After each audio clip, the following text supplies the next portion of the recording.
Eh bien bonjour, bienvenue sur la chaîne Le Fruit de la Vigne. Aujourd'hui nous allons parler de Moïse et de son départ d'Égypte avec la similitude d'aujourd'hui.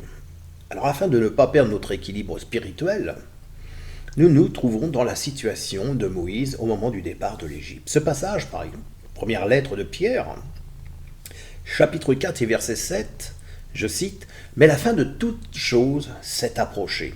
Soyez donc saints d'esprit et soyez vigilants en vue des prières. » Quelles sont nos responsabilités?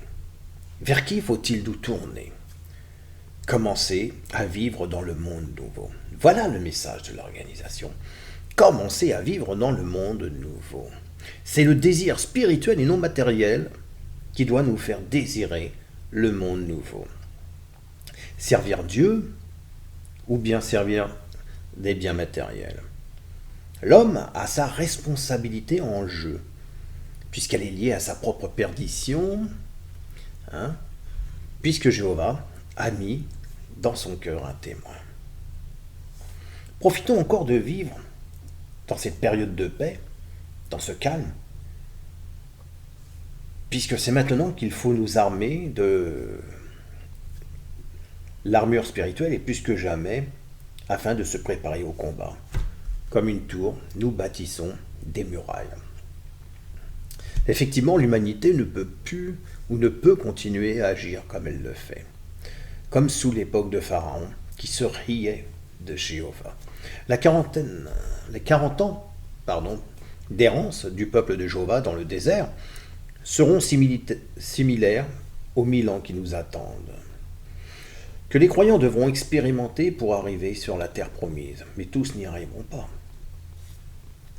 Dans la Bible, par exemple, le psaume 37, la réponse nous est fournie et nous apporte de bons conseils.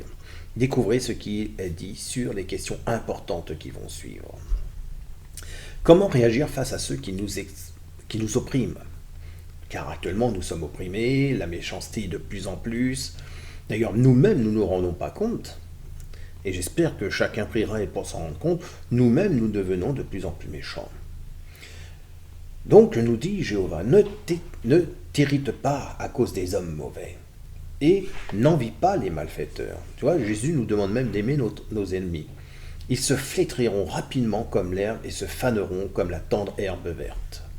Mais alors, qu'arrivera-t-il aux méchants? Devrions-nous nous soucier de ce qui va leur arriver? Eh bien, dans le verset 10, il est écrit « Encore un peu de temps, et les méchants ne seront plus. Tu regarderas là, où ils étaient, et ils ne seront pas. Quel avenir de ceux qui font ce qui est droit ?» Le verset 11 nous dit « Mais les humbles posséderont la terre, et ils savoureront l'abondance de paix. » Vous vous rendez compte, une abondance de paix. Alors que devrions-nous faire dès à présent? Eh bien, le verset 34, il est écrit « Espère en Jéhovah. » Et suis son chemin, qui est le collège central, bien sûr, que nous conseille l'organisation. Et il t'élèvera pour que tu prennes possession sur la terre. Quand les méchants seront supprimés, tu le verras. Les méchants seront supprimés. Les témoins de Jéhovah sont neutres en ce qui concerne la politique, puisqu'ils savent qu'ils posséderont cette terre, comme son peuple s'est approprié Canaan. Alors, que dire? Eh bien, la Bible promet que les justes posséderont la terre, donc pas les hommes, mais les justes posséderont la terre, et sur elle, ils vivront pour toujours, c'est-à-dire qu'ils y vivront éternellement. Avant cela, il va falloir franchir la mer Rouge, qui n'est autre la grande tribulation tant attendue. Dès maintenant, l'organisation de Jéhovah semble bénéficier de la paix de Dieu. Les beaux lieux de culte peuvent attirer les fidèles, effectivement, et leur argent.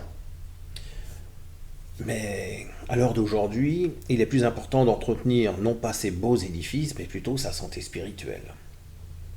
Tout comme Moïse qui a dû laisser derrière lui ses richesses, ses diplômes, sa noblesse, nous devrions réfléchir à savoir ce que nous sommes prêts à laisser.